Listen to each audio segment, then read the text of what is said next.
Good evening. Welcome to the Chenango Forks Board of Education regular meeting, September 24th, 2020. Will the clerk please conduct roll call? Amy O'Brien. Here. Lynn Lockwood. Here. Spiros D'Amatos. Here. Mike Vavra. Here. Mary Collins. Here. We have a quorum. I call the meeting to order. I, Erin McMullen, Board Clerk, have confirmed with Council that this meeting is being held in compliance with Executive Order 202.1 issued by Governor Andrew M. Cuomo on March 12, 2020. The Executive Order suspends Article 7 of the Public Officers Law to the extent necessary to permit any public body to meet and take any action authorized by law without permitting in public in-service access to meetings and authorizing such meetings to be held remotely by conference call or similar service. This meeting is being held remotely via Zoom virtual meeting software. The public has the ability to view or listen to this meeting live via the Zoom app, web browser, and/or by telephone. This meeting is being recorded and will be transcribed at a later date. Okay, 1.2, please stand for the pledge. I pledge allegiance to the flag of the United States of America and to the republic for which it stands, one nation, under God, indivisible, with liberty and justice for all.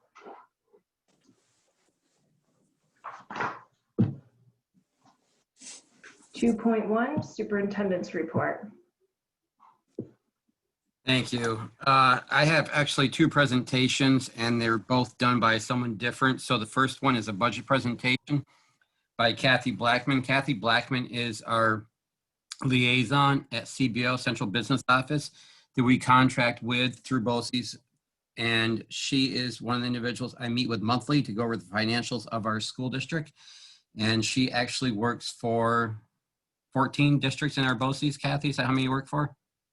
14.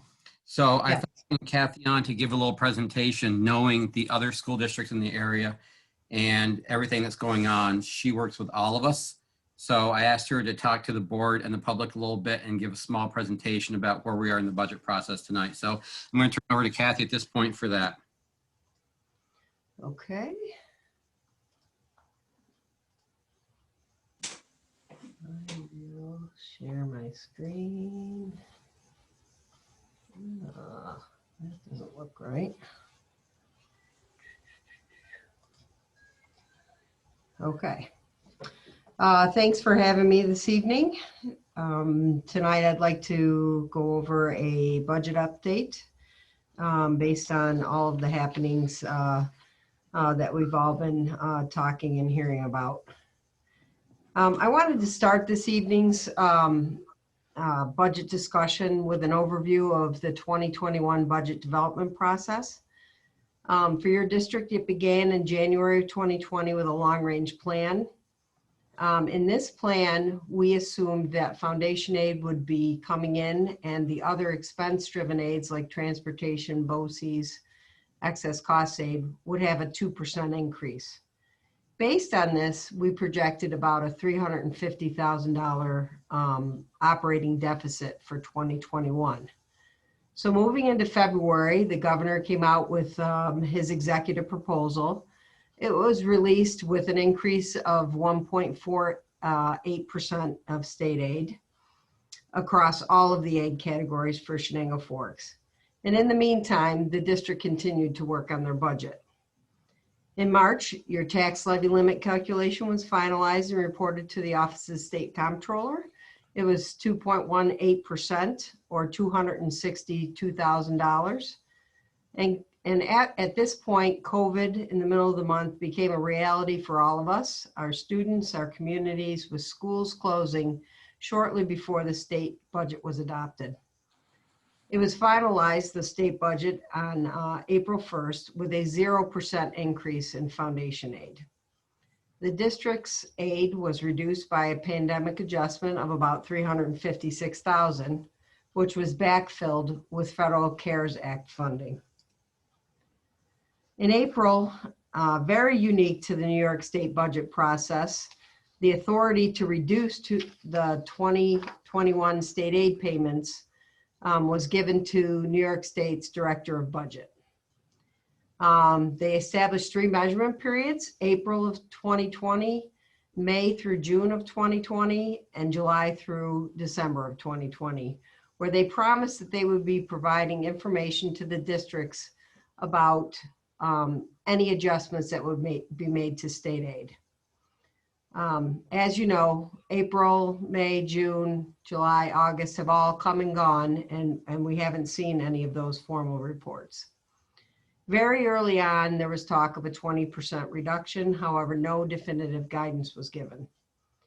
In the May-June timeframe, the board adopted a $34.4 million budget, which was passed by the voters in June, and it represented a very small budget increase of $62,000. A major change to the budget was reflected in the decision to move retiree health insurance for some of the Medicare eligible employees, and these projected savings were used to balance Chenango Fork's budget. In July and August, we began to see the actual withholding of 20% of those residual payments related to the 2019-20 school year. The comptroller came out with a couple of reports, and the one in August described a deficit reduction plan and the amount the state would need to cut in expenses to offset the state's shortfall due to COVID. Districts were told that without additional federal stimulus funding, the withholdings may become permanent. Again, we did not receive any definite word on that. When we look at your 2021 budget, state aid represents the slice in blue, 60% of your revenues. Taxes are the other major category at 36%. As I review the next slides, and we are already seeing withholdings from state aid are going to impact the district, both in this year and potentially in future years.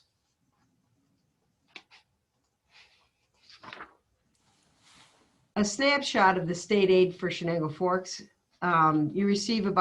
You're slotted to receive based on budget. We will not actually get the actual state aid numbers until late in November, possibly sometime in the beginning of December, but it's just over $20 million. As mentioned previously, the Federal CARES Act is included in that. It represents about 1.7% or $356,000. If we project a 20% withholding for the remainder of the school year after September, because at this time we're uncertain to what's going to happen, but the Department of Budget and Governor Cuomo has told us that September payments are the end of the month. September payments are not going to receive withholdings, so that number assumes that those withholdings are not going to happen in September. But we're very uncertain as to the withholdings that have already occurred, whether or not those will be permanent, and whether there will be future withholdings to come. So we simply just don't know. But I wanted to take a few moments to show you the worst case scenario if there was a 20% withholding on the remainder of 2020-21 state aid payments. So we created this chart to try to assist the district in visualizing what the withholdings would be if they did become permanent, and also what possible offsets are available to use towards any reductions in state aid. So on the far left side in blue, you can see that the possible general fund withholdings we've broken down by quarters. In the first quarter, ending September 2020, the district has already experienced $278,089 of withholdings. Those came out of your excess cost payments and BOCES payments related to last year. When we go into, and it also assumes that the remainder of the payments in September will not have withholdings. Looking at the next quarter in December, if the 20% does continue, the district would have about $490,000 withheld. But you can see in the next 2 quarters, March of 21 and June of 21, a majority of the state aid the district receives comes after the first of the year. In March, it would be 1.5 million, and in June, over 1.1 million. The last quarter of September of 2021, similar to this September quarter, is residual 2021 payments, and it would result in a reduction of 265,000. So if you add up all those numbers in the blue chart, they're going to come up to $3.687 million. The district does have fund balance, available. You have restricted,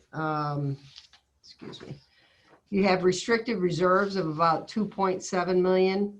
You have an appropriated fund balance of 500,000. You have some carryover encumbrances that'll be brought into this year of about 106,000, and you have unassigned fund balance of a little over $2 million. So you have $5.4 million of fund balance at this point, at the end of June. When we look to the right side of the chart, it shows the possible offsets based on your budget at this point. So as you know, you purposely went over 4%. And of that amount, we believe there is $73,000 that is available to be used to offset any state aid withholdings, as well as the non-budgeted use of reserves, legal use of reserves, which is about 400,000 additionally. So those amounts in green are what we recommend that the district use to offset any state aid reductions. You've taken great care to build reserves over time, and this is the time that we would recommend that you use them.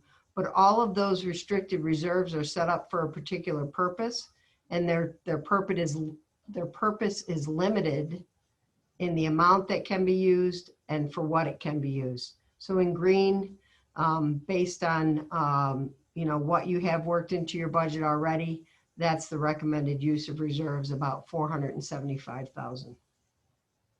In yellow, you can see if we brought down unassigned fund balance from 4% to 3%, you would have an additional $343,000 that you could use to offset state aid withholdings. We put this in yellow, and in the side there, you might be able to see the word maybe. And that's something that we're going to have to take into consideration as things become more finalized. But 3% of unassigned fund balance is that threshold that is used by the Office of the State Comptrollers as a sign of fiscal health. Anything over 3% doesn't have any negative connotation or points associated with it. So we feel comfortable in the district using up to that 343,000. We don't, however, feel that you should use any of the amounts that are included in red. So if you brought your unassigned fund balance down to 2%, 1%, or 0, or you brought your appropriated fund balance down to 50 or 0%, those would be additional resources that the district could use to offset state aid withholdings. However, we do not see this as a one-year problem. We see this as a long-term, several-year problem. And so we don't recommend using your unassigned fund balance or your appropriated fund balance any greater than the amounts in green or yellow. We do have some history to look back on. And I was actually with the district then when the Great Recession hit about 10 years ago. And it was a much smaller economic downturn than COVID represents. And it took more than 5 years for the district to recover from the gap elimination adjustment and reductions in state aid related to that economic downturn. So we expect this one to be longer, and so the amounts in red, we are not recommending that the district use to offset any reductions in state aid. A couple of things that aren't included on this chart is whether or not there are any savings anticipated for measures that you've already implemented As Dr. Peck alluded, we meet on a monthly basis starting at the end of October. We do our first projection for where we think the district's budget performance is going to be. And so we'll have a better idea after that first projection on whether or not you have already yielded some savings in your budget, or if you will have a better idea of what the additional costs for reopening were. So those two things have not been factored into this chart on whether or not we project an operating deficit or an operating surplus for this school year. A couple of other complicating factors are we know that UPK from last year, whatever payments were outstanding, they're withholding at 20% at this point. That could be as much as about $15,000 that would have to be absorbed by the general fund. And I think that UPK for 2021 will only be aided at 80% is everything that we've gotten from that office at this point. So any questions on the information or what's been presented so far? Did I hear you say we have a 5.4 million fund balance? That's your entire fund balance, yes. That includes all the categories. All of your restricted reserves, what you appropriate to balance the budget, your carryover encumbrances, and your unassigned fund balance. So that's your entire savings. And some of that, so in green, we show the legal part of those restricted reserves, which are $2.7 million, that can be used this year over and above what's already been included in your budget. You budgeted some use of reserves in the budget process already. You had budgeted 316,000. So if you add that 316 to the 401, that is the total amount of legal use of reserves that you can use this year.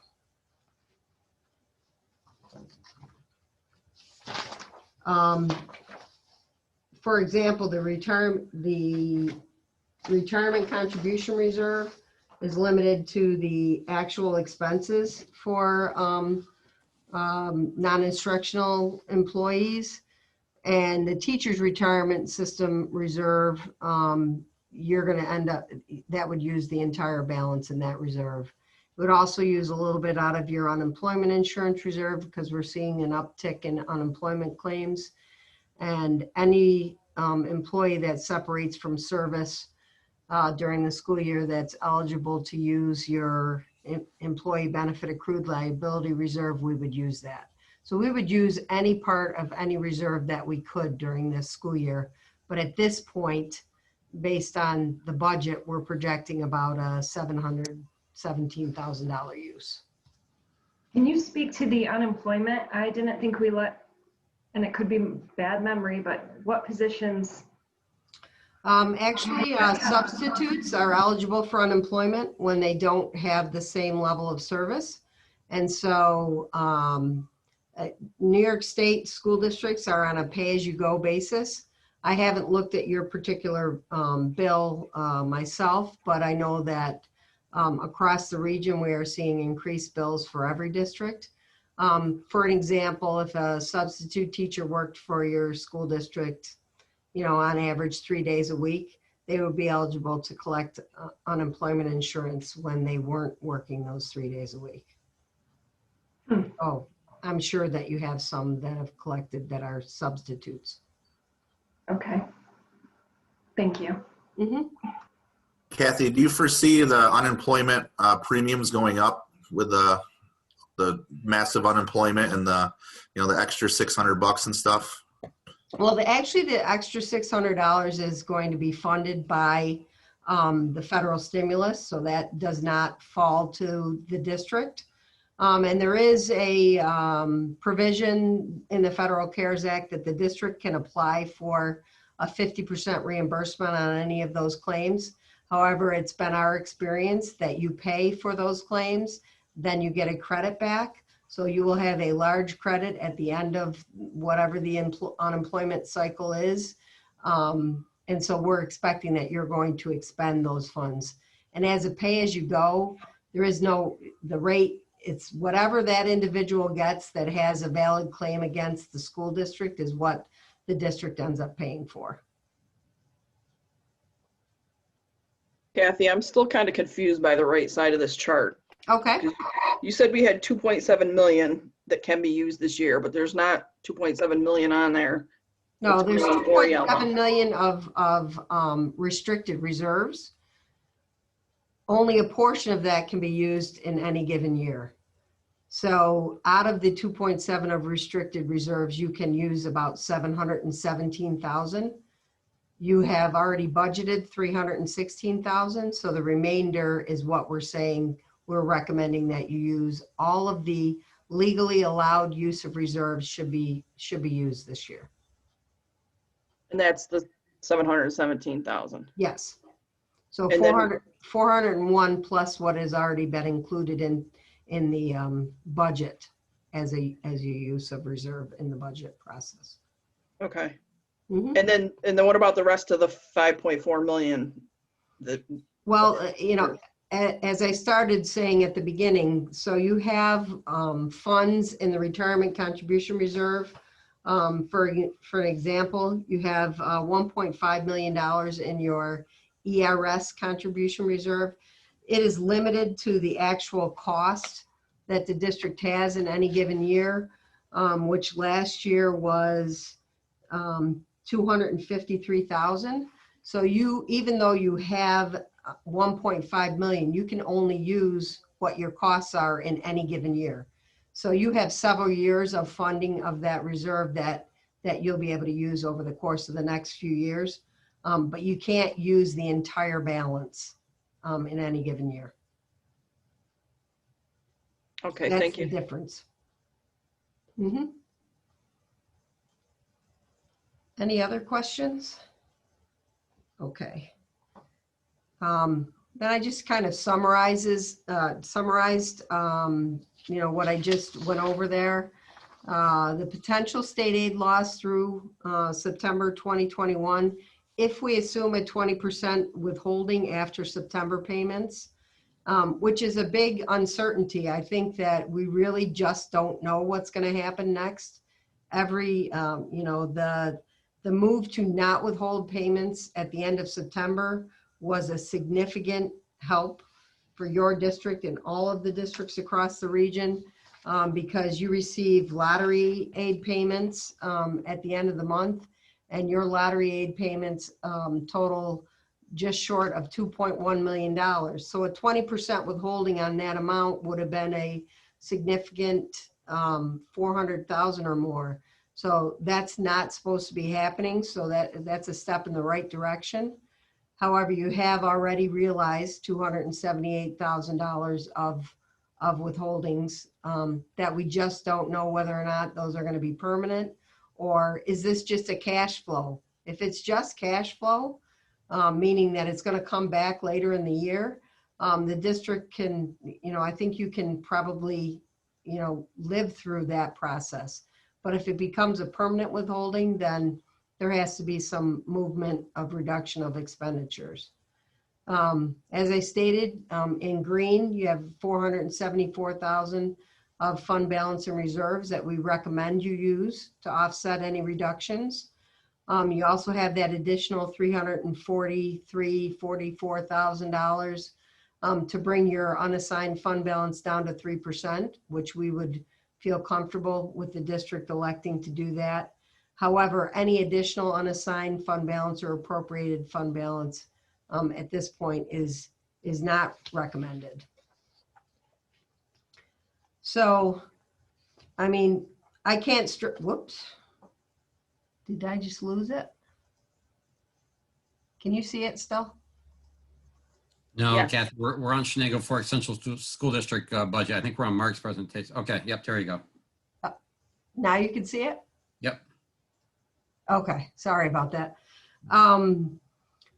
There's just the level of uncertainty. I mean, year after year, we talk about how we don't know how much we're going to get in state aid. We build our budgets. We don't know until the last minute. This is much more significant and worse than any other uncertainty we ever have talked about. We just don't know what's going to happen. We are closely monitoring the receipt of state aid payments. The lottery payment, it's slotted for September 30th. We probably will not know until September 29th whether or not that's going to be fully paid. But as soon as we do know, we'll send a message out to both Mark and Dr. Peck to let them know that those you have a couple other payments due at that on the 30th to make sure that those came in as they were described to come in.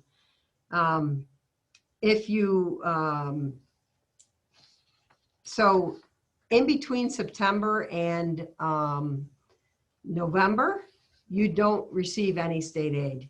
After September, the month of October, there are no state aid payments that you are going to receive. So between now and then, we recommend that you reduce any discretionary spending. So if you had somebody retire or resign, certainly look very seriously at those holding those positions open until we have a better idea of what's happening. And anything unrelated to health and safety really should be highly scrutinized in an effort to save whatever money the district can save. In the final tab there, it says wait for further information regarding state aid payments. It's painful to wait. I do understand that. But as I said, you don't get any state aid payments in October. You do have one slotted in November. It will come at the end of the month. And the Department of Budget is promising a report in the middle of November after the federal elections occur. That's supposed to give districts a little more guidance. There's a risk to both approaches, both taking action now and possibly reducing expenditures unnecessarily or impacting, education. Or if you wait, you may have to, as we looked into the reductions that occur in the second half of the school year, you may have to cut more to make up the amount that you would need because you have less time. So if for an example, if you cut an expenditure that's $100,000 expenditure in January, you save $50,000. If you cut it in October, you save $80,000. And so there's a balance between waiting and not waiting. However, due to the high degree of uncertainty, we're recommending that you try to wait as long as you can to make any significant changes in the hopes that the federal government will step in and provide some additional stimulus, or the state will recognize that districts like Chenango Forks that are 60% relying on state aid, a cut of 20% to a district that relies 60% is much greater than a cut of 20% to a district that relies on it 10%. And so we're hoping that a more equitable method might come forward so that your district would not experience just a flat 20% across the board. And that's pretty much what I had to share tonight. And I'm if anyone has any additional questions that I'm available to try to answer.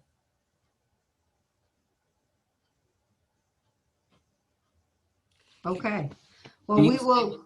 Yes. Can you stay for a minute while Mark does his, just in case there's any questions that come up during his presentation? Sure. Thank you. I appreciate that. We will, just as a conclusion, we will continue to keep, providing information to Dr. Peck and the district. Anything that we find out. We have already been in communication with Akshar's office, and I think that the only thing that the district can do at this point is try to advocate for a more equitable distribution of withholdings and or additional federal stimulus money. Thank you, Kathy. Yeah. Thank you, Kathy. I appreciate that. Mr. Petrino, would you like to do the next budget presentation more at a school district level? Sure. Aaron, if you can put that up.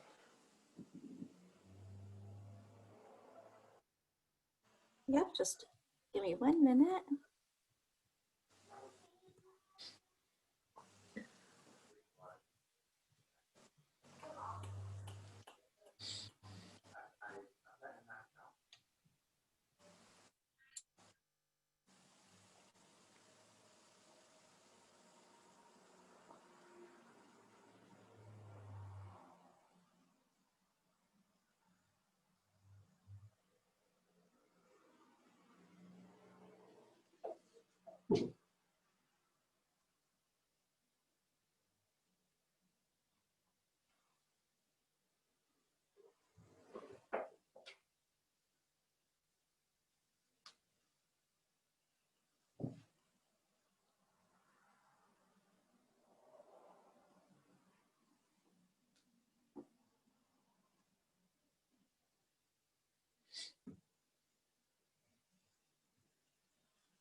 Okay, you can go to the second page. This is basically is just a summary of what Kathy has already talked about. You know, the amount of the 20% state aid payment cut. The August payment reduction, which was from excess cost aid, the September payment reduction, which was from BOCES aid, and the dates for the future reductions, which were December, March, and June. Next page.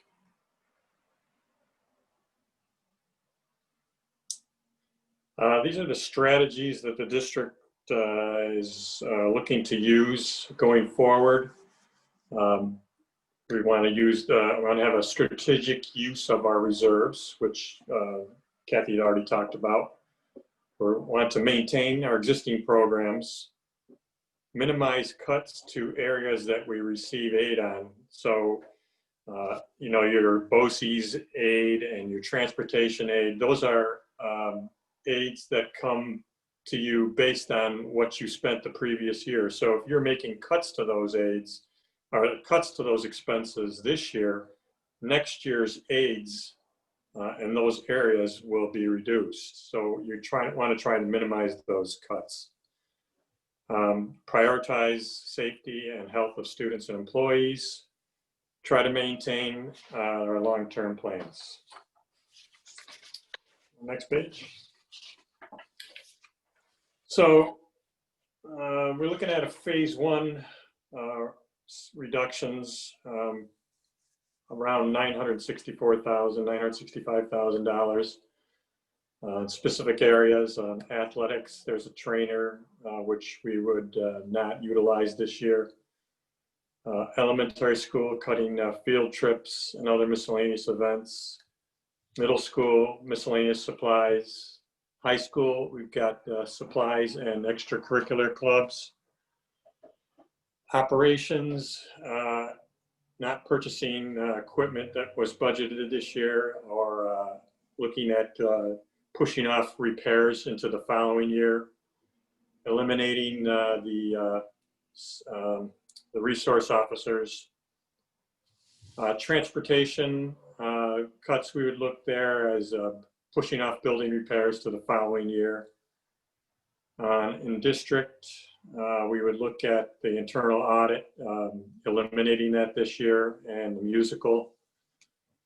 And some BOCES services. I know we talked about trying not to eliminate the BOCES services, but there are a significant savings right now that we think we can have in special ed placements, where we had budgeted slots, and there has been move outs in those areas, and some students came back to within the district so there was savings there.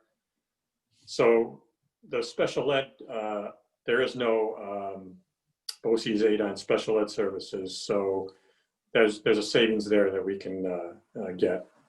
Next page. If we had to go to phase two, we look at $1.9 million of savings after using the reserves. And that's where you get into cutting, student support services, where they're looking at teaching positions, admin positions, clerical positions, mentoring, and aides.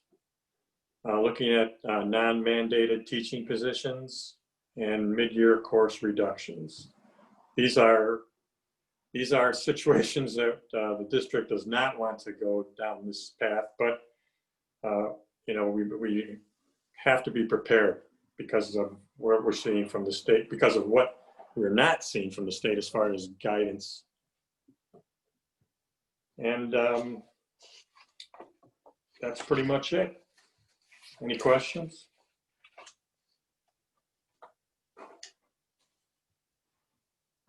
Can you speak regarding the BOCES? Maybe it's just me, but can you explain it in a very, like, in layman's terms? Pretend I'm an elementary student and just talk to me that way, because I don't understand what that would really look like. So can you simplify it so I can understand better? Which particular part? BOCES, the 673,000. Okay, so that we have every year you're budgeting slots for special ed services. And that's based on what you think is going to happen in that coming year. So if there's students that we anticipated using the services that move out of the district, or they stay within our classes within our district, within our buildings, then we don't have to use those slots. So then we won't have to pay BOCES for those positions. So it's not doing any funny stuff with our current students. This is just purely funds that were allocated for use that don't need to be used. Right, but then on the flip side of that is if there's families that move in the district during the year that need services, now you have to use those funds. So it's always a gamble. Thank you. That helped me very much. Thank you. When are we looking at phase one and phase two starting? Well, phase one, we're already looking at now. We've already started some of that.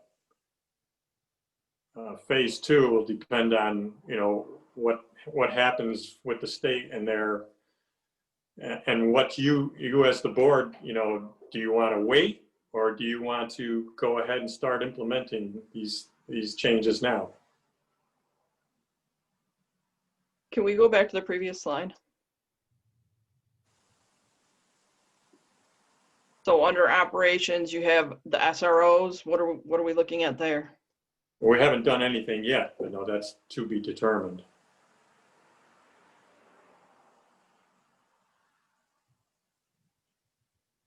So we have clubs listed under phase one. Yeah, we have an agenda item to approve clubs tonight. Is that right? Yes, it's for not all the clubs though.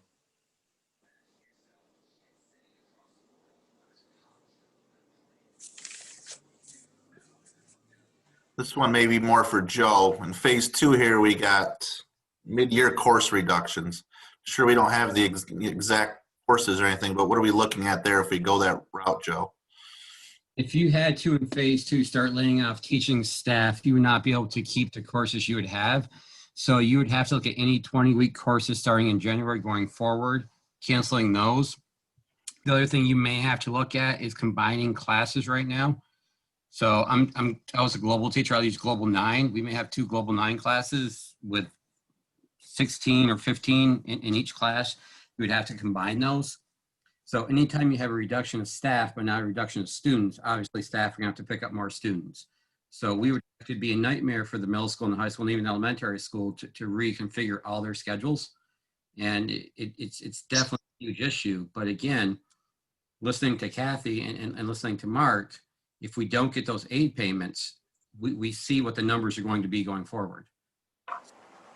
Phase 2, I've looked at a lot of these from a lot of different schools, and phase 1 and phase 2 are pretty much the same, and Kathy will probably speak to as well for all the schools going forward. Phase 1 is exactly what other schools are trying to do in the same situation. But when faced with it, we're going to have to look at phase 2 if the numbers come out that way. So again, and Kathy spoke to it, and you can speak to it again, Kathy, we're not the only school in the state or the region. I'd say 90% of the schools fall under this, and they'll have to implement something close to phase 2, possibly in January. Is that an accurate statement, Ms. Blackman? Yes, I think that a lot of the districts are approaching things on a phase 1, phase 2 basis, where the phase 2 is more of the impact to personnel and programs. And that's really the portion that when I said, let's give a little pause and wait to see, what the state comes back with, that we would want to see this held. Where the phase 1 reductions, they definitely impact students. I mean, no cut is a good cut, but they are not as significant of an impact. With regard to the special education number, I think Mark framed it really well. It is something that may have naturally had savings already in it, but it's something that's highly volatile and dependent upon, the transient population that generally will change over the course of the year. So Mike, going back to what you just said, no one wants to get to phase 2. The problem is, if the governor holds our aid, we're all going to be forced to get to phase 2. Right, I knew that. I just was wondering if we even thought that far ahead yet, what we're looking at reduction-wise and stuff. In executive session, I think it's yes. appropriate with I can speak further to that, but I don't think some of it is open session material. Does that make sense?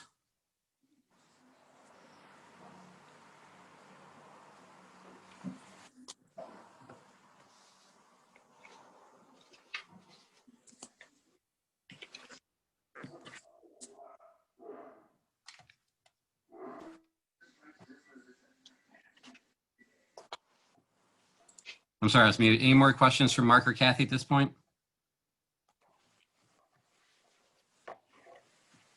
Hey, Kathy, can you just stay on for a few more minutes? I got a couple quick things on the superintendent's report, then we're gonna go to public comment, and I may need you during public comment. Sure. Thank you. First day of school presentation. Amidst all of this, we actually did start school back up, and we had a very successful start of school in all 3 buildings so far. Hats off to the administrators, the teachers, the aides, the custodians, the cafeteria workers, everyone who made the first couple weeks a very, very big success. We actually got our students in a lot faster on day 1 and 2 than I ever thought we would. And the way that every single building in the district just pitched in to make sure that we had a nice smooth start to our hybrid school year was amazing. So I'd like to thank everyone who works on district for that. And we have a real small presentation quick I just want to share with the board.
Thank you, Aaron. There was music with that, but I think we lost that over the Zoom. So it usually goes a little bit smoother with music. But as you can see, it's a very, very, very different school year than we're used to, just by the pictures of the social distancing, the mask, all the PPE we have around. Mike, I know you're in school every day, and you have to see it in your school how different it is this year just to have the kids back. So it's good to have them back. It's awesome to have students back in the building, and we are doing everything we can do to make sure they stay safe. So just a little update on the first few days of school. Any questions from the board about how school's going or anything to that avenue? Okay. Two quick updates. The Costa Rica trip, just a really quick update. Talking to Mandy Black, we still have that on for December of this year, if it's okay with the board. Obviously, we have no idea what December is going to look like. Right now, we know we're under a travel advisory. We can't leave the state without coming back. I mean, we can leave the state to a few states, but most states we can't. So just, is the board okay with going forward with that right now with the anticipation date of December, which we decided on back, I believe in April or May? We told Mandy she could keep going ahead. Yes. Yes. Yes. All right, so we're going to keep going ahead on that. And again, I can't see into December to tell you if that's going to happen or not, but it's still on the calendar. The other thing is right now for the senior pictures and the school pictures, I've actually put those on hold from Life Touch right now.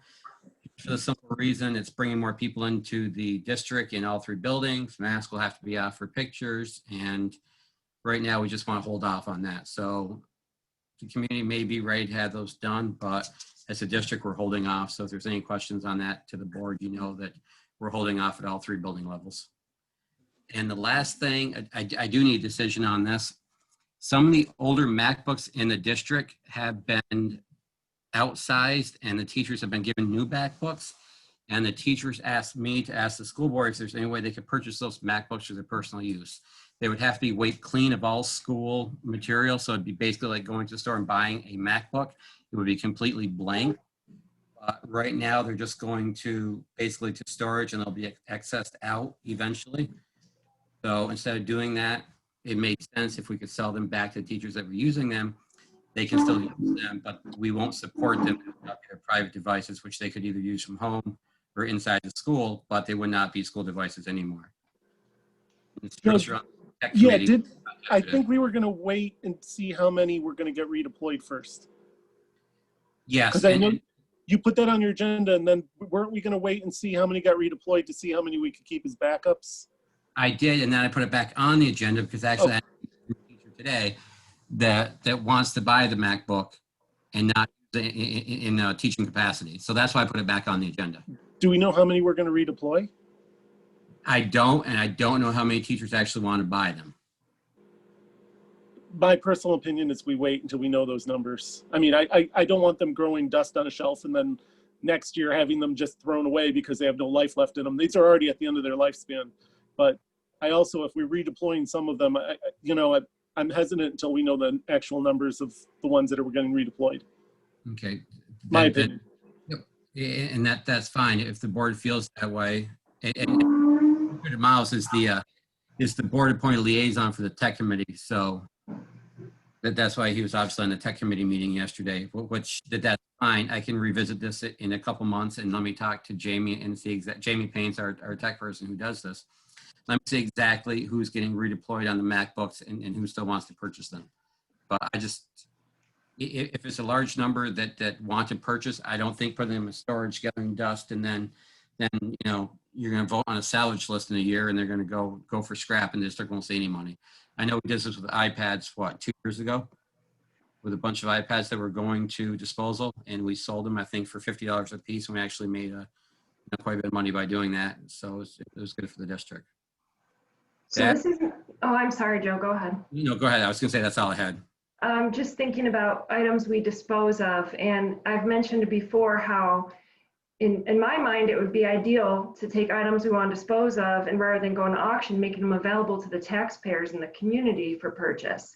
So I guess, and it could be ignorant thinking, but why would we now make MacBooks available to our teachers, which is great, that's great, But how about our taxpayers and community members? I think look at teachers first because they've already had the MacBook, and it would be my hope that they would continue using the MacBook in an educational way. So that's why I know when we went out with the iPads, we had such a high number of iPads, we couldn't make any demand that the public needed for those iPads, and we actually still have some to sell. We're talking about a very low number of the MacBooks. So if the public did want those, especially right now, the demand would way exceed what we have for volume. And right now, the public's not coming into the school at all. We've basically wiped visitors off the slate for schools. We were needing to get those to the public right now. So I think Spiros is probably right. Well, why don't we set on it for a minute? Someone asked me to ask, so if someone asks me to do that, I'm always going to do that. And there's a few things later in the agenda that I'm going to say that as well about. And I think Mrs. O'Brien, you already brought one up with the advisors. And the advisors portion, I'll explain that to you as well. So, but when I'm always going to put it on the agenda and do it for them if it's reasonable. Yeah. These MacBooks too, I think they're like 6 or 7 years old. I mean, they're at the end of their lifespan, but we have teachers that were actually still using them, and they got replaced with the newer Dell laptops. But some software packages obviously do really well with, you know, Apple creating things, and that's why they were collected and people, you know, expressed interest in them, and there's some that are going to be redeployed. My fear is that because they're dying. I mean, they're old, but I don't want to like redeploy one to a teacher that's actually going to use it, dispose of the rest, and then that one dies, and we just disposed of the other one. You know what I'm saying? I agree. So that's why I'm just thinking, wait a month, let's get the actual numbers of how many are being redeployed first. And these things next year are going to be all done. I mean, they're already dying. They're old. For computers, they're ancient, but they still work well. Yeah. Some of them. Yeah. Any other comments from the board?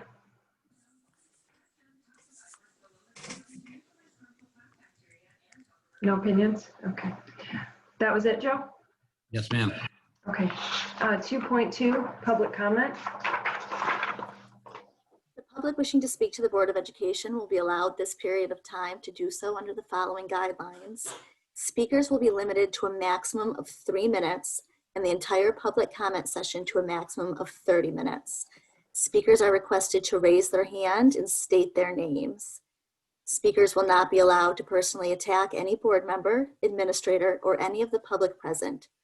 Also, no comments by the speakers will be permitted that deal with executive session subjects, such as individual personnel matters, discipline issues pertaining to specific individuals, including students, and speakers will not be allowed to read letters. As someone raises their hand, we'll call on them first. We ask that you give everyone a chance to speak before you raise your hand again, so we can hear from everybody. Okay. Eric Daniels.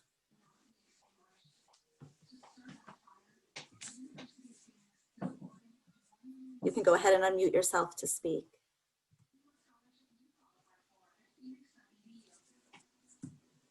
Can you hear me now?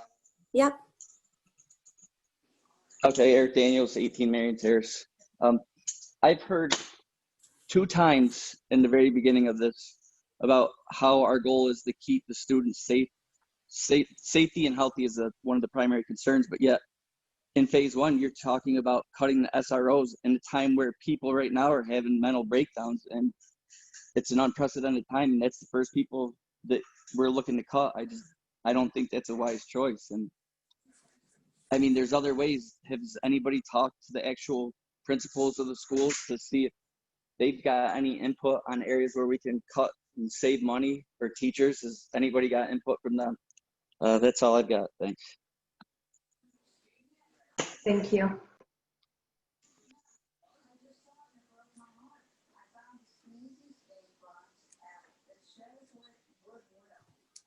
Comfort Mallory.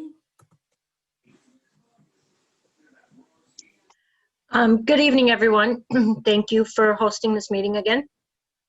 I have a couple different questions. So we're talking about cutting funds and different things to try to maintain our budget, which I totally understand. We do. I mean, this is unprecedented times. We have a lot of unknowns, like way more unknowns than we have knowns at this point.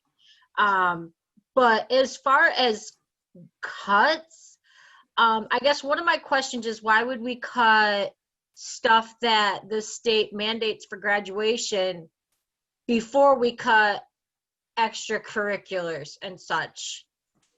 That's my first question. My second question is, what was the musical that you mentioned cutting under one of the phase one or phase, I think it was phase one? What is that all for? Because a lot of this seems to be mostly done through boosters and stuff.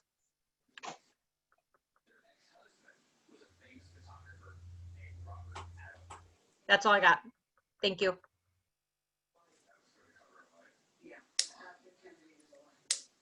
Okay. Penny? Hi, can you hear me? Yes. Obviously I want to just put my 2 cents in here. I become very, very concerned when I hear you guys talking about cutting like the BOCES programs and stuff. I have Gavin, who is 15, who utilizes the BOCES programs, and I become very scared when I even think about the thought of him going back into the mainstream classes because the BOCES programs are going to be cut. And I know what you're saying, that you're going to be cutting unused funds or something, but my thought is that, like, at what point are you going to say, oh, he'll be fine, you know, he'll be okay to go back, he doesn't need this anymore, because it's a funding issue? You know what I mean? Like, I don't want him to get put back into a classroom where he can't survive because you don't want to pay for it.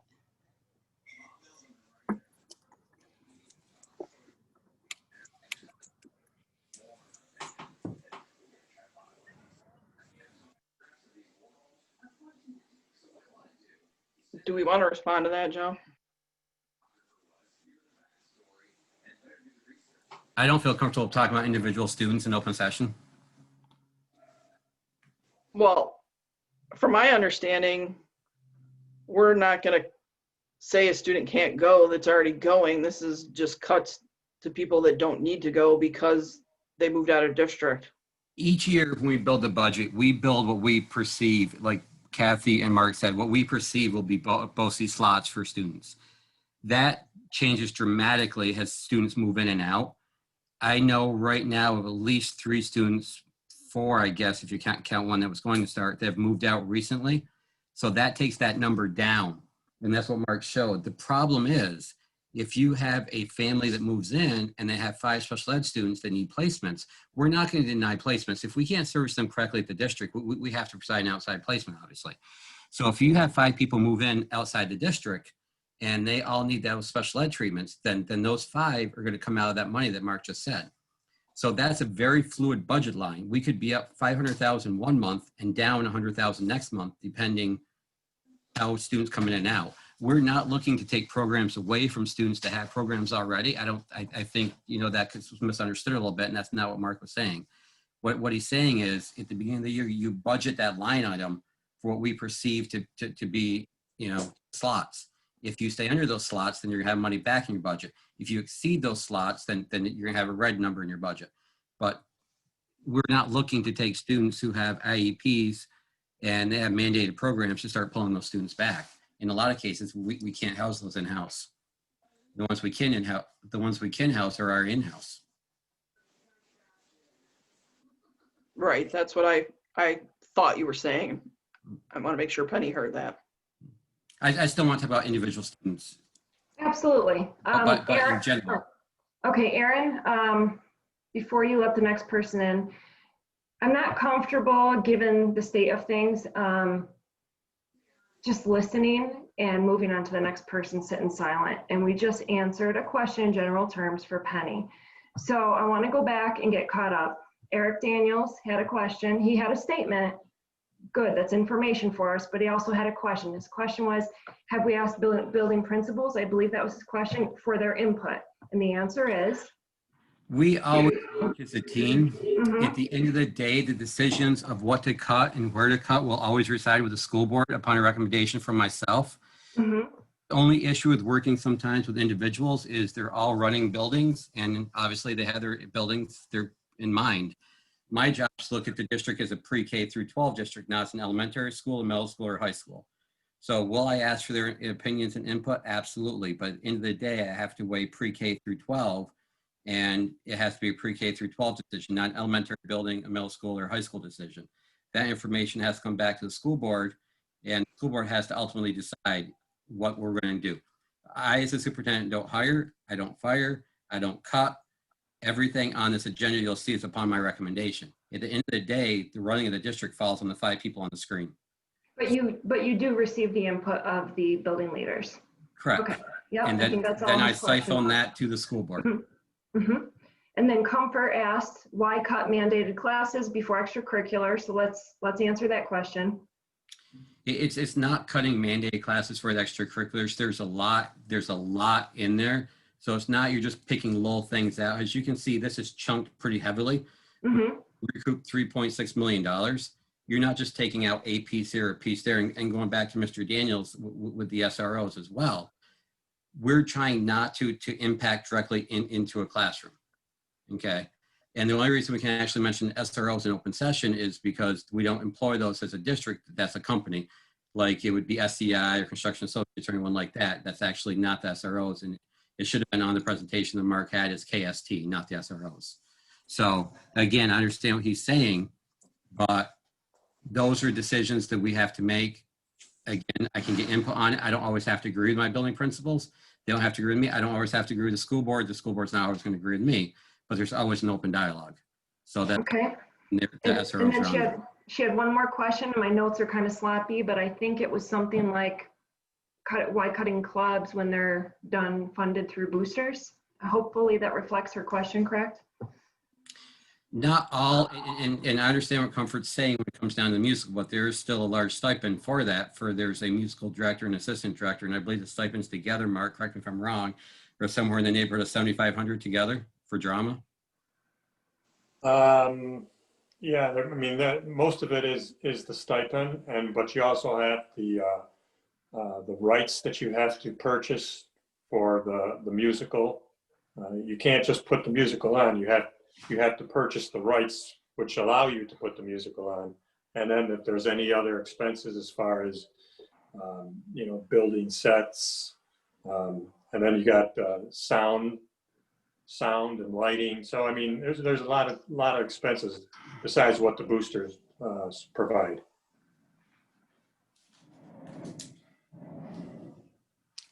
Okay, we can continue on. Thank you. Go ahead, Erin, if you want to bring in any more. Okay, now we have, hold on one moment, Christine Samsel. Yes, hello. I'm gonna ask this question, but first I just want to say I do understand that this is awful times and that I'm sure that none of you want to be sitting here like this, and I do appreciate that. My question is I'm noticing through the cuts that, some things do have to go, and I understand that and recognize it, and I see that you've brought up clubs, and clubs is definitely one of them. I guess my question is, and please don't take this the wrong way, but I noticed there's no sports cuts. So I'm just wondering why automatically it goes to clubs. There are a lot of kids in our school who they don't play sports and they rely on the clubs. So I'm just wondering, if you're quick to cut the clubs, how come sports isn't looked at? I don't think we're going to cut anything, to be honest with you. We don't want to cut anything. We have looked and looked and looked, and I had a big conversation with a parent this week, and we kept using the word fine tooth comb. There's no place that we want to cut, and go back to Comfort. And I agree with Comfort that cutting, this is not good. But to pick and choose is almost impossible. There's no way, Christine, and we know each other, obviously. There's no way that we're going to come out of this making everybody happy, because right. And I'm not trying to be disrespectful. Please understand. No. You're fine. You're absolutely fine. I'm just trying to explain the process. Is will sports have to be looked at? It may not have been on a slide tonight, but that doesn't mean it won't be looked at. Again, we can't even begin to put everything on the slides that we need to look at. Everything, in my opinion, and up to the board as well, is going to have to be on the table. But again, we're going to have people that if we cut the arts, they're going to be upset. If we cut music, they're going to be upset. If we cut sports, they're going to be upset. This is an absolute no-win for anyone in the school district, students, teachers, boards, administrators, teachers, anyone, when you're taking 20% out of your budget because the governor doesn't want to give you what he promised. So there's no winners here. There's just losers. And no matter what we cut, somebody's going to suffer from it. And these are and Kathy Blackman alluded to a little bit about 2011, the year before I got to the district, where you laid off 30 plus teachers that year. And a lot of people probably don't remember it. I wasn't there. I know Mr. DeMiles, you were on the board back then. You were the only board member that we still had that was there in 2011. This is not a good time for anyone. And again, it's really not picking and choosing at the end of the day. Mark and I'll work with the admin team. I'll work with teachers. I'll work with the CFTA to some extent, even to the different unit heads. And we're going to have to bring this to the board, and the board's going to have to make a decision of what they ultimately want to cut. It's going to be recommendations by myself and the people I'm working with. But, you know, I don't want to put too much pressure on the board, but at the end of the day, the 5 board members are going to have the final say on what gets cut and what doesn't get cut. So Christine, I understand you didn't see anything about sports tonight, but again, sports are, before this is over, that's definitely going to be something that's probably going to be, not probably, will be discussed at great length of where we can save money there. I think off the top of my head, our sports budget is roughly, and Mark, you can quote me on this one too, or help me out, about $460,000 for our entire sports program for coaches. Am I right in the ballpark where I should be, Mark? So Christine, you can see I've combed through this budget. I've taken it home. I've slept with it. I've taken it in the car with me. I've taken it to breakfast with me. I've looked at the numbers, and you can't promise somebody X amount of financial aid and then come back and say, I'm going to take 20% back after you build a budget, give it to your school board, let your school board approve it, let your taxpayers approve it, vote on it. It just makes absolutely no sense. And we're not the only school in the state of New York. Every single school, unless you're like Kathy said, if you're a rich school down in Long Island and you're losing 20% and your whole state aid is 10% of your budget, then you're losing Mandarin Chinese or basket weaving out of your curriculum. When it makes up 20%, I mean, when it's 60% of your budget and 4.1 million, which we've actually trimmed down to about 3.6 now, it's major cuts to your district. And many superintendents have had the line, I don't know how I can run a district without this money. And we're going to suffer greatly if this money is not given back. So I don't even think it's picking and choosing at this point. It's everything is on the table. And if it wasn't presented tonight, that doesn't mean it's not on the table. It's going to be very, very ugly going forward. And the last thing we want to do as a community start, well, I want to protect music, so cut sports. I want to protect sports, cut music. We got to be a community right now. No, and I wasn't trying to do that, but I do appreciate it. I'm not saying you are, Yeah. and maybe I'm starting to talk too much, but No. It's a horrible situation all the way around. It really is. It's an awful situation. there's just no winners. I mean, I No. can't say that enough. There's just no winners. There's no one in this entire process is coming out. Any student that goes to our district pre-K through 12 is going to be affected in a negative situation from this. There's no escaping it. And again, you know, you take sports, that's bad. You take the musical, that's bad. I mean, it's literally, you know, what finger are you going to stick in the light socket at this point? So it's been trying, I know, for myself, for the admin team, for the school board. All right, we got to keep moving. No disrespect. Well, Amy asked me to answer the question. I want to answer the question. I know. You did, thank you. And I'm not trying to jump on you. We got Mrs. O'Brien, I'm respectfully saying, if you ask me to answer a question, let me please answer the whole question. Okay. Thank you for answering the question. All right, Megan O'Malley. Hi, yes. Can you guys hear me? Yes. Okay, thank you. So I think it was Ms. Blackman that mentioned earlier in the presentation that there was a certain subset of reserve money that had been accruing over the past several years. So we had a significant surplus there. And I know that it had been mentioned that we cannot reappropriate previous budgeted money for current year because there's limitations on what it can be used for. But can we reappropriate the current budgeted money that was set to go into that bucket this year and reallocate it to a different use to try to buy down our deficit that we are faced with? Thank you. Okay, Kathy, go ahead if you want that one. Sure. There is no amount of money that was set aside into this budget year that was designated to go into reserves. So it's a great idea if there was that, but this budget was balanced and it included a use already of reserves, not a funding of reserves. In previous years, when there's been a positive budget performance, the district has elected to put funds into reserves. This is not a year that we would anticipate that we would be able to do that. So that's not a resource to offset state aid withholdings. Thank you.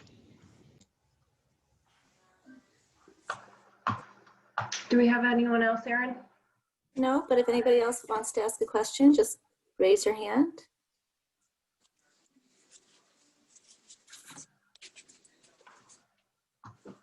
Okay, there are no more hands. I just saw one go up, maybe not. I think it went up and then down. Okay. Yep. All right, we will move on. Amy, could I just make a comment? Yes. I just wanted to make sure that people knew that the kids are at the forefront of all the decisions we make. Absolutely. So while we're talking about money, I haven't heard much about the kids, and I wanted to make sure that everyone knows, and I know the board agrees, that the students come first and the money has to mesh with what's best for the kids. And it's not going to be everything we want to have, but they will be at the forefront of our decisions, and we have to mesh it with the money that we have. And Mary, that's exactly what I was trying to say to Christine, 100%.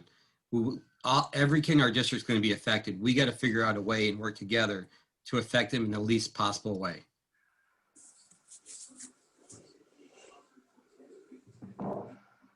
We do have one more hand up if you'd like to take one more question, or we can move on. We can take one more. Comfort? Yes, I just had a follow-up question of things that you were talking about, because you said this all boils down to how do we give the kids the best education that they're entitled to, because the state says this is what we have to give them, okay? And the state says this is what's mandated for graduation. So my question is, and I know this affects predominantly the juniors and seniors, because obviously this is not going to be resolved in one board meeting. It's not going to be resolved by June, okay? This is obviously going to roll over into next year when we are talking schools and class, because like I said earlier, we have more unknowns than we have known. So next year we could be in the same situation.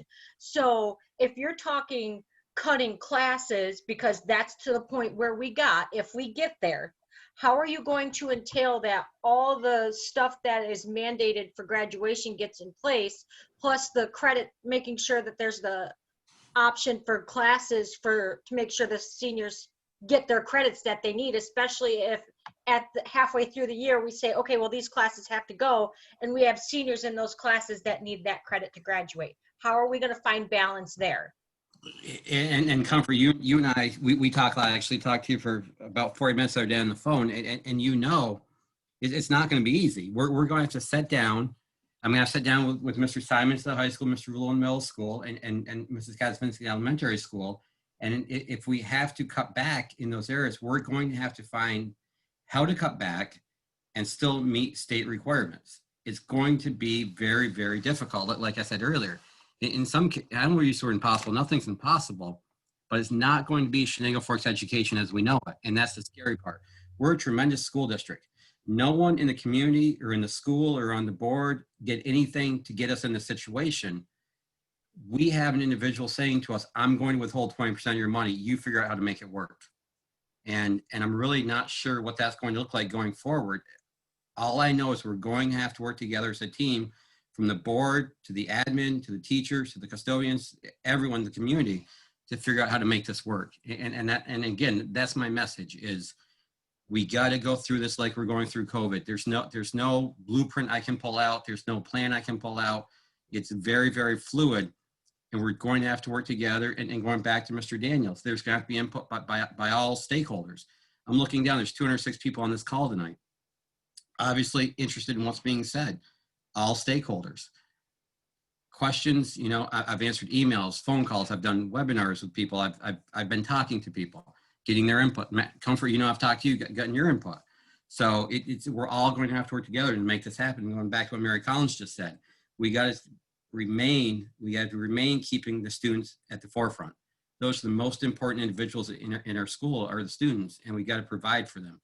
So Comfort, if you want me to tell you exactly tonight how I'm going to do that, working with all the stakeholders we have involved, I can't tell you that. It's going to take a lot of planning and a lot of hard work and a lot of discussions before we get to that point. Okay, we have still, it's open session, so we have 3 more questions, but after these 3, we'll be closing the public comment section. Amy Willis. Hi, everybody. I just have a quick question. I was curious if full remote was something that was on the table as a way to help our deficit. It's something that was kind of going around for a while in the community within the last couple weeks, and I just would like to hear a little bit more on that. Ms. Willis, I can tell you from my point of view, I will not be recommending to the school district or the school board that anytime we go fully remote. That's something that if the board wants to do, then we can discuss it. And again, I take my orders from the board, but having the students back in school and just talking to people in the community and fielding phone calls. And again, everyone I've talked to, I don't think that's the way this community wants to go is full remote. I know there's a lot of talk, there'd be a vote tonight to go full remote. I think if we end up on that avenue, in my opinion, it'll come from the governor sooner than later, but that will not be coming out of my mouth to the school board. Thank you. So I just have to speak to that, and I can only speak for myself. I will never support full remote. I will never support it under any circumstances. I am one person. As I see it, the way Joe just said, if we go full remote, it's because the state has made it so we have to. Would any other board member like to speak up on their position for full remote? The one caveat I have that just to dovetail on me is it's for safety issues. Full remote is for if there's a massive outbreak or something, not for safety money. The only reason we would go full remote was if COVID forced us to. Yeah, there's no reason for budget cuts to go full remote. That should never be an option, ever. That's not what's best for kids. So I would not vote for it ever either. Well, if your superintendent doesn't recommend it and all 5 board members wouldn't vote for it, I think we're all safe then. But even if you went full remote, there's not enough savings there to balance that 3.6 that Kathy Blackman just talked about. So that's not even going to solve it. Thank you. Okay, we'll hear from Henry Arciola. Good evening, guys. Thanks for all your hard work. Just a simple question. I heard, somebody say that, essentially 60% of our budget is from state aid. And like down on Long Island, obviously they have a bigger tax base and it's about 10%. My question is simply, is there a plan to figure out what we can do to kind of wean ourselves off of state aid so that we don't have to be in this position ever again? Because this is, at this point, is getting ridiculous. I mean, back in 2011, I was in education, and Kathy, I remember those budget cuts. I was actually a victim of one of those budget cuts, to tell you the truth. And we need to figure out a plan to make our school district independent of what's happening in the state and what's happening at the federal level, whether it be our curriculum, whether it be our finances. We need to find a way to make our education local. Is there any kind of plan to do this so that we're not relying on state aid and we find ourselves in this position again 3, 4, 5 years down the road? That's all I got. Mr. Arciola, I understand, and again, I know you very well. We've had some conversations. The problem with school revenue is there's only really 3 ways to to get school revenue: taxes, state aid, and other. And other is really non-existent. So if you look at our budget, it's primarily made up of state aid and taxes. In the last 8 years, when things were going well, the district went out with zeros twice. And when you do that, you leave money on the table. So what happens is a district like ourselves, we will never be able to get off financial aid unless we increase taxes to the point that people wouldn't be able to live in the district. And that I know Mrs. O'Brien brought up at last meeting, she asked the question, how do we get away from this? How do we get off this? And we really can't without increasing taxes to the point that people seriously would not be able to pay them. And that's just, the reality of it. The only reason schools on Long Island have such a small financial aid tax base is because their taxpayers are wealthy and they pay high taxes, and that funds the district. But our district's just not made up that way. If you go to CV or Deposit or Harpersville or those other districts, and Kathy will tell you because she works with all those districts, their financial aid numbers are very similar to ours, are they not, Ms. Blackman, for as much of the budget? Yeah, most of our region is heavily reliant on state aid. You have a combined wealth ratio in our area. Everyone is below the state average, with the exception of one or two districts in the Broome-Tagabosis. Everyone is under or around 50%. And so, although I applaud the thought, Henry, we've talked decades ago as well. Aside from raising taxes, there is no other way to wean the district off of state aid, and the tax burden would be extraordinary. And with the tax levy limit calculation in place, you'd have to have 60% of your voters approve a significant increase. And traditionally, that support is not been able to be provided by a lot of districts that Can I just jump in real quick? Sure. And because I'm all about throwing out ideas and just thinking a little bit outside of the box, but I don't want to be in this spot again 5 years from now. Like I said, we did this 5, 6, 7 years ago. We're doing it again now. And maybe we have to really think about something like a partial tuition model, where the kids who go to school, have some kind of tuition payment on top of the general tax base. You just saw what Binghamton City Schools just did, and they're charging $30 per head to have people actually come back into school and do remote learning. So, we need to think so that in 10 years, 5 years from now, that we're not in this position. We can't just throw our hands up and say, well, this is the way it is. We live in upstate New York. As a board, we got to become innovative.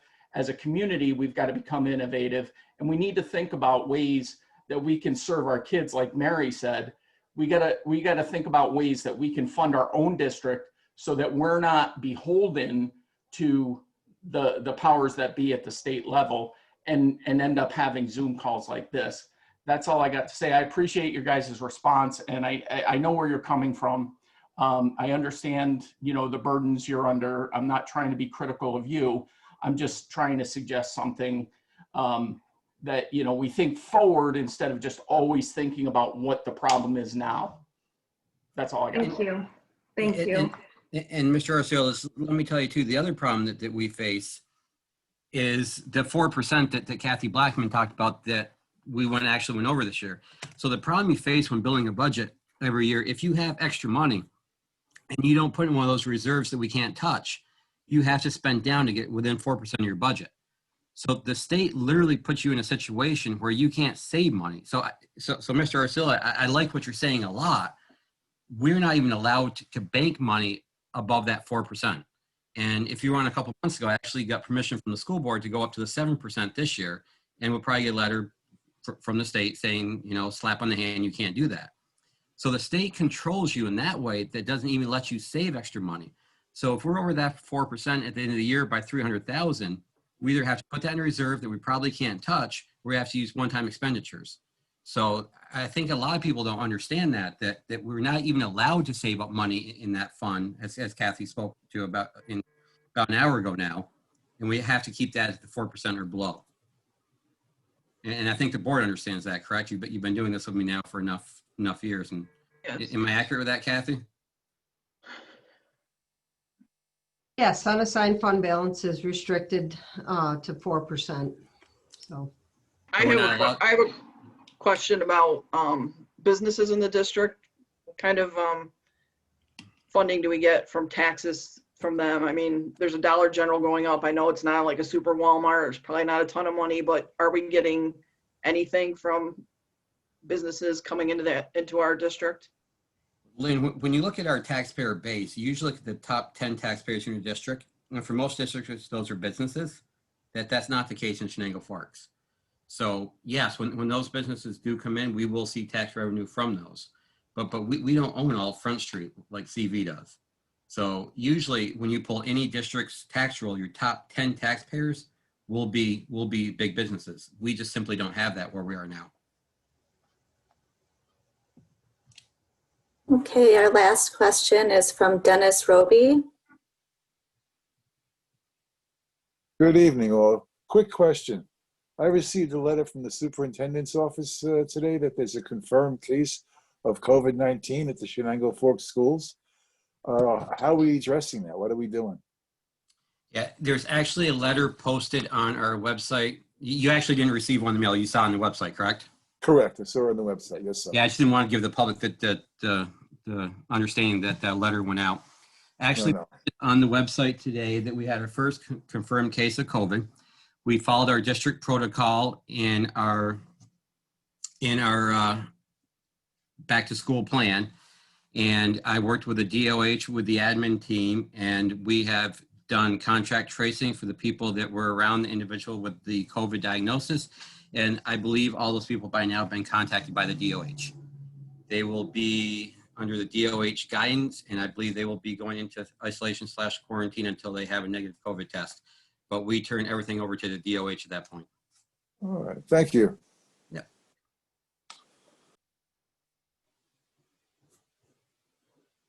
Okay, that would be the end of public comment. Okay, 4.1. Upon recommendation of the superintendent, a motion to approve the personnel changes as attached. May I have a motion, please? Motion. May I have a second? Second. Discussion. Roll call. Amy O'Brien, Aye.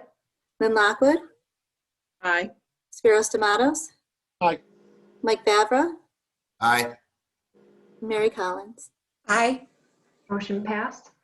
4.2, upon recommendation of the superintendent, a motion to accept the resignation of Emmett Nino, English teacher, effective September 18th, 2020. May I have a motion, please? Motion. Thank you. May I have a second? Second. Second. Thank you, Mary. Discussion? Roll call. Amy O'Brien, Aye. Lynn Lockwood, Aye. Spiros Tomatoes, Aye. Mike Vavra, Aye. Mary Collins. Aye. Motion passed. 4.3, upon recommendation of the superintendent, a motion to approve the following appointment. Alexis, forgive me, I did not check on the pronunciation. Is it Gargis. Gargis? Tenure area English. Date of commencement of service on probation, October 1, 2020. Date of end of probationary service, September 30th, 2024. Certification status, English Language Arts 7 through 12, initial. Salary per Chenango Forks CFTA contract. May I have a motion, please? Motion. Thank you, Spiros. May I have a second? Second. Thank you, Mike. Discussion? And roll call. Amy O'Brien, Aye. Lynn Lockwood. You're on mute. Lynn. Aye. Spiros Tomatoes, Aye. Mike Vavra, Aye. Mary Collins. Aye. Motion passed. 4.4, upon recommendation of the superintendent, a motion to approve the following appointment. Angela McCarthy, teaching assistant, 20 weeks with a start date of September 28th, 2020. May I have a motion, please? Motion. Thank you, Lynn. Thank you, Spiros. Discussion? Roll call. Amy O'Brien, Aye. Lynn Lockwood, Aye. Spiros Tomatoes, Aye. Mike Fabra, Aye. Mary Collins. Aye. Motion passed. 4.5, upon recommendation of the superintendent, a motion to approve the following mentors for school year 2020, 2021 stipend per the CFTA contract: Alexis Garges and Kathy Reed. Kathy Reed for Alexis Garges. Is that correct? That's correct. Okay. May I have a motion, please? Motion. Thank you, Spiros. Second. Thank you, Lynn. Discussion? And roll call. Amy O'Brien, Aye. Lynn Lockwood, Aye. Spiros Tomatoes, Aye. Mike Fabra, Aye. Mary Collins. Aye. Motion passed. 4.6, a motion to appoint the following as high school club advisors, stipend per CFTA contract. May I have a motion, please? Motion. I motion that we table this. Well, I need a second first. Right? Don't I? You need to- And then we'll discuss it. You need to discuss that. Yeah, so I need a second first. Second. Thank you, Mike. Discussion. I think we should table this. Talk about it in executive. Well, we could table it, that's fine, but I have one question before we table it. Is the STEAM part of it, that's not a club, is it? The STEAM, the STEAM, and I looked this up today, Mr. D'Amatos. The STEAM is actually not a club. It's not listed as a club. The STEAM is part of what we need for the STEAM Academy and the CTE to run that.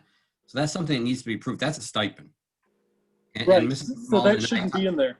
Correct. And Aaron and I looked at that today, and we looked at last year, and it was approved this way. So we didn't pull it out, but it's more stipend than it is a club. So that one actually does need to be approved because actually oversees the STEAM kids and the kids that are going out to work and all the CTE stuff. So that one really does need to be approved so she can do that. And that's actually ongoing right now, even with the COVID. So could we pull that out and table the rest? You can, that's a board decision, but yes, you can. I think we should just talk about it all in executive. Well, the STEAM is that's a program. That's going to affect. That's going to affect academics. That shouldn't be in there. That shouldn't be in that list. Is that outside her regular, well, see, it should be discussed in executive session. Okay. I can answer the question. It is outside of a regular teaching job.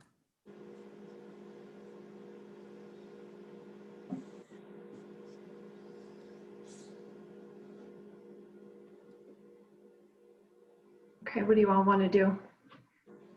Well, we can table it and then just come back to it. But my thing is it doesn't belong in this list.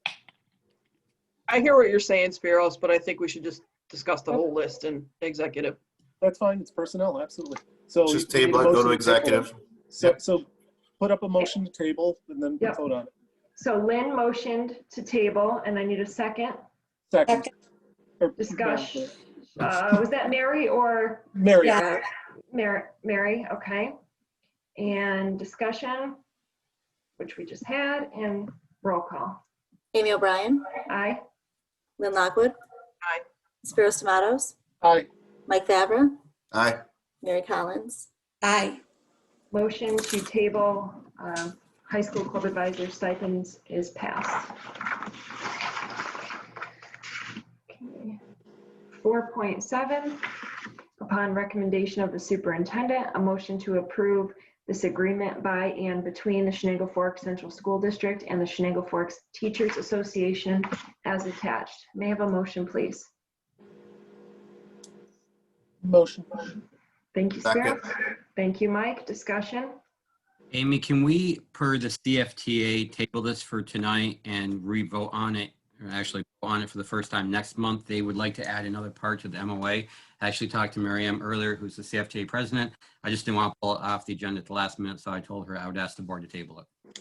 Okay, so somebody, if they would make a motion, I'll motion to table it. Second. Second. Okay, so I'm motion to table. Spiros, second. Discussion? And roll call. Amy O'Brien, Aye. Lynn Lockwood, Aye. Spiros Tomatoes, Aye. Mike Fabra, Aye. Mary Collins. Aye. Okay, motion to table has passed. 4.8, upon recommendation of the superintendent, a motion to approve this agreement by and between the Chenango Forks Central School District and the Chenango Forks Support Staff Operations and Maintenance Association as attached. May I have a motion, please? Motion. Thank you, Spiros. Second. Second. Thank you, Lynn. Discussion. What, I have a question about, hold on, I gotta pull it up. So if they choose not to work on Wednesdays, they don't get paid for those 2 hours, but if they choose to work, Correct. Their current contract says that they must work 2 hours a day. So they're allowed to, I shouldn't say allowed, they can work 2 hours on Wednesday, but if they choose not to work the 2 hours on Wednesday, they would not get paid for the 2 hours on Wednesday they chose not to work. okay. What kind of duties are they doing on Wednesday? It's up to the building principals to assign them what to do. So it's going to be different for Mrs. Kazaginski, different for Mr. Simons, different for Mr. Rouleau. Okay, Or it could be the same depending on what they're doing. right. Any other discussion? And roll call, please. Amy O'Brien, Aye. Lynn Lockwood, Aye. Spiros Tomatoes, Aye. Mike Fabra, Aye. Mary Collins. Aye. Okay, motion approved. All right, or motion passed, excuse me. Upon recommendation of the superintendent, a motion to approve 5.1 through 5.3. May I have a motion, please? Motion. Thank you, Mike. May I have a second? Second. Thank you, Mary. Discussion? Yeah, on 5.3. Okay.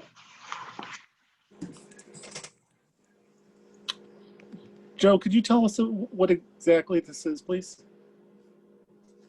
5.3. That's the Binghamton University contract, the community, I forgot what it was called. Yep. And Mike, That is, I'm sorry, sir, I just turned my page. That is our contract. It used to be, let me get the name right. It's community schools now. I forget the name. That's for our social worker in the elementary school, Stephanie Davy, who is okay.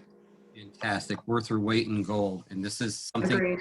we contact through Binghamton for her. So this is a very good thing. Okay. I wasn't sure what it was. Okay. And my computer, of course, decided to update, so I couldn't I pull it up. apologize. It's a stressful night. It escapes me. It used to be called, I apologize. It just escapes me. So right. Just a name change. You approved it last year too. Gotcha. Okay. So, Promise Stone, Joe. Promise Zone, that's what it is. There I'm we sorry. go. It's been a long All day. right. Any further discussion? Roll call. Amy O'Brien, Aye. Lynn Lockwood, Aye. Spiros Tomatoes, Aye. Mike Fabra, Aye. Mary Collins. Aye. Motion passed. 6.1 and 6.2 is an FYI.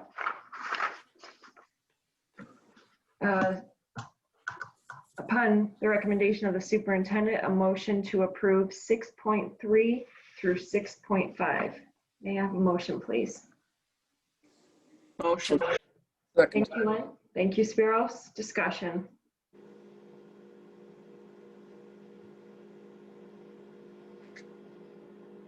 Roll call.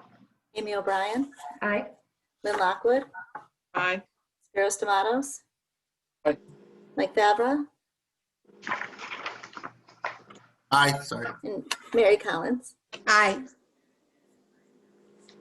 Motion's approved. 7.1, upon recommendation of the superintendent, a motion to approve the BOE minutes from the regular board meeting of August 20th, 2020, and the special board meeting of August 31st, 2020 as attached. May I have a motion, please? Thank you, Spiros. Second. Thank you, Mike. Discussion. Roll call. Amy O'Brien, Aye. Lynn Lockwood, Aye. Spiros Tomatoes, Aye. Mike Fabra, Aye. Mary Collins. Aye. Motion passed. 8.1. Upon recommended, let's see, excuse me. A motion for consideration of executive session to discuss collective negotiations pursuant to Article 14 of the Civil Service Law and the medical, financial, credit, or employment history of a particular person or corporation, or matters leading to the appointment, employment, promotion, demotion, discipline, suspension, dismissal, or removal of a particular person or corporation. Discussions involving proposed, pending, or current litigation and contract negotiations pertaining to the Chenango Fork support staff, operations, and maintenance contract. May I have a motion, please? Motion. Thank you, Spiros. May I have a second? Second. Thank you, Lynn. Discussion. Roll call. Amy O'Brien, Aye. Lynn Lockwood, Aye. Spiros Tomatoes, Aye. Mike Vavra, Aye. and Mary Collins. Aye. Will we be taking action? I'm sorry, motion passed and question, are we taking any action following executive session?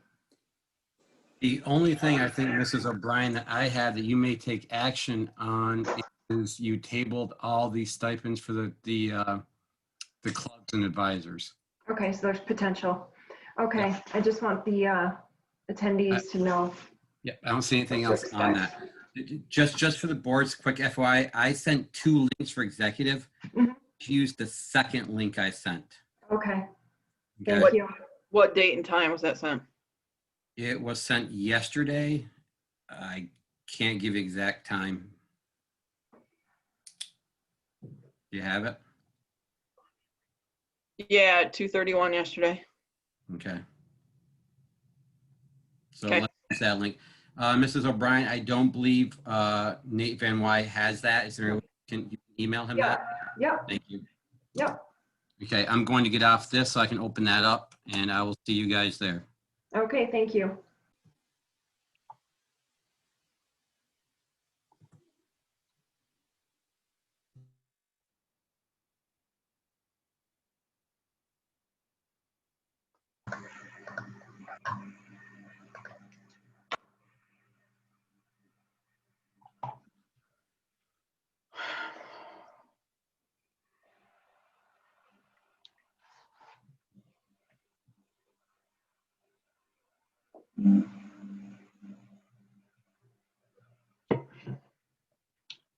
Aaron, Mike's in the audience.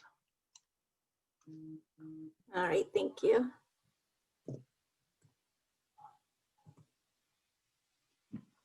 Okay. So we got Mary, here comes Mike, and there's Spiros. Very good.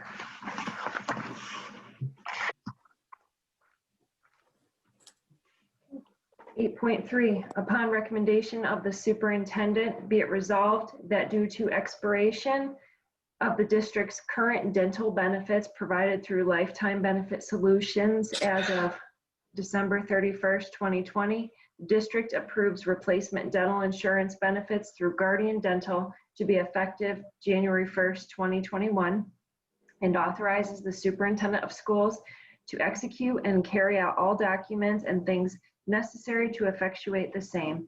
May I have a motion, please? Motion. Thank you, Spiros. May I have a second? Second. Thank you, Lynn. Discussion. Roll call. Amy O'Brien, Lynn Lockwood, Aye. Spiros Tomatoes, Aye. Mike Vavra, Aye. Mary Collins. Aye.